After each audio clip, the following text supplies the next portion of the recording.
Hello everyone, it is Swarzy back with another video, and today I'll be showing you how to get wireless buttons to hook up to Redstone. Now it seems kind of weird, but we're going to use buttons to power Redstone from a completely different area. So let's get right into it.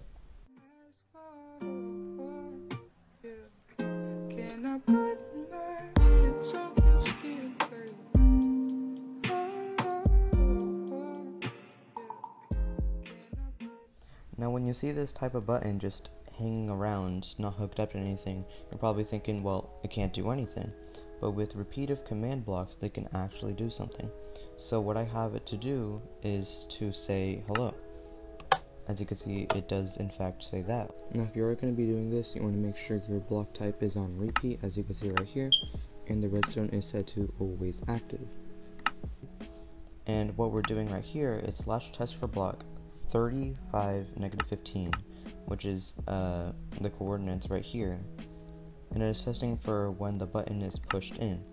Now if you do want to find out the name for whatever button you're using, or if you want to use a lever, you can use a lever.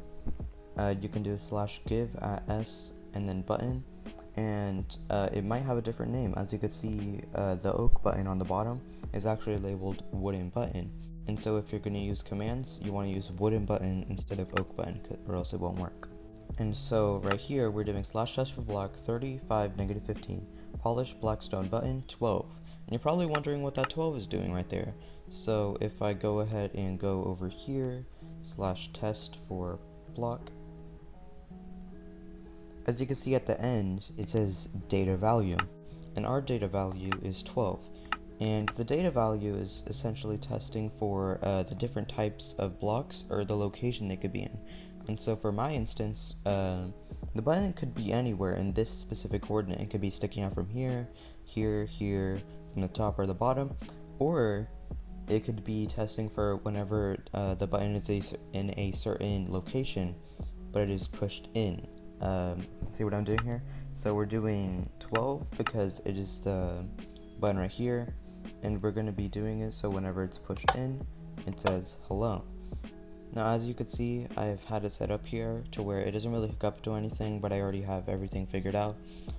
Whenever you want it to test whenever it's pushed in, you're going to use the numbers 9 to 14, 9 always being the button facing downwards, and 14 being always the number facing upwards, or the button facing upwards. And so for my specific instance, we're using 12. As you can see, it turns on, then it turns off. But if you do want it inverted for some reason, you could use numbers 1 to 6, and it goes whenever it is pushed out. There is no redstone signal because it's testing for when the button is as is. And yeah, that's pretty much it. Because 9 to 14, we're using 9 as well, so 9, 10, 11, 12, 13, 14. That's 6 numbers, which is all 6 directions. And then 1 to 6, you can figure that out pretty easily.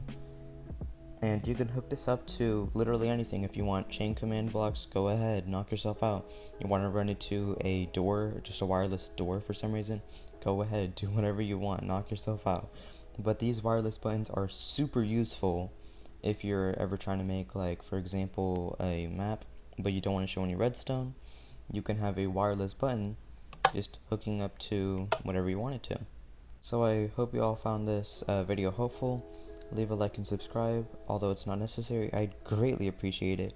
And yeah, just have a good one.